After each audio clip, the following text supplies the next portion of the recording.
ऐसे टिप्स जिनको अगर आप करते हो इंटरव्यू में तो वो आपका क्रैक हो सकता है, और कुछ ऐसी भी चीज़ें कि जिनको आप नहीं करते हो तो भी आपका इंटरव्यू जो है वो क्रैक होते होते रह सकता है। तो अगर आप चाहते हो कि आप किसी भी इंटरव्यू में जा रहे हो और वहाँ पे आप सिलेक्ट होके आओ, तो ये कुछ छोटी छोटी चीज़ें जान लो, क्योंकि हमें नॉलेज तो होता है लेकिन कुछ एडिकेट्स नहीं होते, जिस वजह से जो इंटरव्यू लेने वाला होता है वो हमें रिजेक्ट कर देता है। तो आइए शुरू करते हैं। पहली चीज़, हम कभी भी इंटरव्यू के लिए जाते हैं तो हमें हमेशा फॉर्मल कपड़े पहनने चाहिए। हम कैजुअल में ना जाएं तो बहुत अच्छी बात है, क्योंकि वो एक फॉर्मल इन्वायरमेंट होता है, एक पॉजिटिव इन्वायरमेंट होता है जहाँ पे एक नीड होती है, या फिर ये मान लो कि हाँ ज़रूरी है कि आप फॉर्मल पहनो, क्योंकि अगर आप ऑफिस लाइन के लिए जा रहे हो तो पक्का से तो आप हमेशा फॉर्मल पहन के जाओ। एंड सेकेंड, कि जो भी आपने कपड़े पहने वो प्रेस होने चाहिए, क्लीन होने चाहिए, और उन्हें आपने अच्छे से कैरी किया हो। थर्ड, कि आप जब भी जाते हो इंटरव्यू के लिए तो आपका जो रिज्यूम होता है, आपके जो डॉक्यूमेंट्स होते हैं, उन्हें ऐसे मोड़ मार के मत ले जाओ या जेब में डाल के ले जा रहे हो, उसे फोल्ड करके ले जा रहे हो, बिल्कुल भी नहीं। एक फ़ोल्डर ले लो जो 20-30 का आ जाता है आराम से, जहाँ पे भी बुक्स वगैरह मिलती है वहाँ पे आ जाता है, वहाँ से एक फ़ोल्डर ले लो और उसमें अपना रिज्यूम अच्छे से रख के जाओ, और अपना डॉक्यूमेंट्स भी। या फिर एक चीज़ और प्रेफर करूँगी कि आप रिज्यूम के बदले ना सीवी बनवा लो तो ज़्यादा बेस्ट होता है। सीवी क्या होता है, उसमें ना आपकी ज़्यादा इन्फॉर्मेशन होती है रिज्यूम के अकॉर्डिंग। रिज्यूम में आपकी कुछ इन्फॉर्मेशन होती है, बट सीवी में और ज़्यादा इन्फॉर्मेशन होती है, जो कि आप अपने बारे में ज़्यादा बता पाते हो। तो वो बहुत अच्छी चीज़ है कि जब इंटरव्यू वाला आपके बारे में ज़्यादा जानेगा कि अच्छा आप में ये भी चीज़ है, अच्छा आप में ये भी स्किल है, अच्छा आप ऐसे भी हो, तो थोड़े चांसेस ना बढ़ जाते हैं कि वो आपको सेलेक्ट कर ले। तो आई प्रेफर कि आप सीवी बनाओ तो ज़्यादा बेटर है, बट उसे एक उसमें ही रख के जाओ डॉक्यूमेंट, जो फ़ोल्डर आता है उसके अंदर, ठीक है? उसके अलावा आप जब भी जो जाते हो इंटरव्यू के लिए तो ऐसा नहीं कि गेट खोला, अंदर घुसे और बैठ गए। हमेशा उससे हमेशा पूछो कि क्या मैं अंदर आ सकता हूँ, और मे आई कमिंग।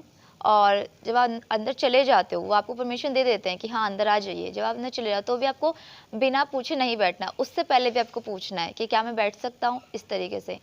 और जब आप बैठ जाते हो आपको वो भी परमिशन मिल जाती है। तो कुछ लोग क्या होता है, घूमने वाली चेयर होती है तो उसे में थोड़ा हिल रहे हैं, पैर हिला रहे हैं, नाखून खा रहे हैं, मुंह पे हाथ फेर रहे हैं, ये सारी चीज़ें दिखाती है कि आप अंडर कॉन्फिडेंट हो। ये चीज़ आपको नहीं करनी है, शांति से बैठना है। कोई अच्छे से मतलब कि आप हाथ को ऐसे रख सकते हो, या फिर उटपटांग हरकतें नहीं करनी है आपको।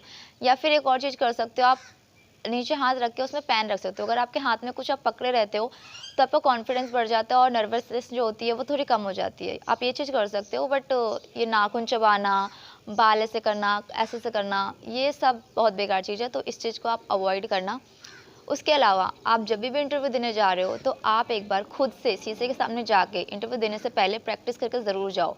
उससे आपका कॉन्फिडेंस बिल्ड होता है। अगर आप शीशे के सामने अपने सारे क्वेश्चंस के जवाब दे के जाते हो तो आप जब वहाँ पे रियलिटी में दोगे तो बहुत आसानी होगी कि आप आराम से दे दो और आपका जो इंटरव्यू है वो बहुत अच्छा जाए, ठीक है?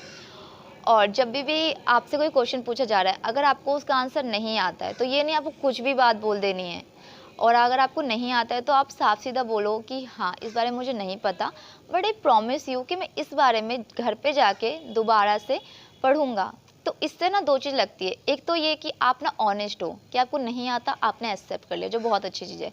सेकंड, कि आपने उनसे बोला कि अब मैं घर जाके इसको सीखूंगा, तो उन्हें ये भी पता चलता है कि आप सीखने के लिए कितने क्यूरियस, मतलब कि ज़्यादा आपके अंदर इच्छा है कि आप किसी भी चीज़ को लेके सीखना चाहते हो। ऐसा नहीं आपको नहीं आती तो आप छोड़ रहे हो, आप उनसे बोल रहे हो कि मैं घर पे जाके दोबारा से इस बारे में पढ़ूंगा या सीखूंगा। तो ये चीज़ बहुत ही ज़्यादा ना इम्प्रेसिव होती है। तो ये चीज़ आप ज़रूर करो अगर आपको आंसर नहीं पता है तो। वैसे तो आप कोशिश करो कि आपको सारे आंसर पता हों, जब आप जा रहे हो तो सब कुछ रिवीजन करके जाओ, बट इन केस नहीं पता है कुछ, क्योंकि ऐसे कुछ क्वेश्चन पूछ लेते हैं जिस बारे में नहीं पता होता। और हाँ, सबसे ज़्यादा इंटरव्यू में जो पूछा जाता है वो पूछा जाता है आपके बारे में। तो आपको अपने बारे में बहुत पता होना चाहिए कि आपकी स्ट्रेंथ क्या है, आपकी वीकनेस क्या है, आप किस चीज़ में बहुत अच्छे हो, आप कैसे सिचुएशन को हैंडल कर सकते हो। अपने बारे में बहुत नॉलेज होना ज़रूरी है, क्योंकि ज़्यादातर क्वेश्चन जो पूछे जाते हैं वो आपसे रिलेटेड पूछे जाते हैं, क्योंकि काम जो वहाँ पे जाके करेगा वो आप करोगे, और आपके अंदर जो स्किल है वो। तो आपको अपने बारे में पता होना बहुत ज़रूरी है, ऊपर से आपको क्या क्या आता है वो भी पता होना बहुत ज़रूरी है।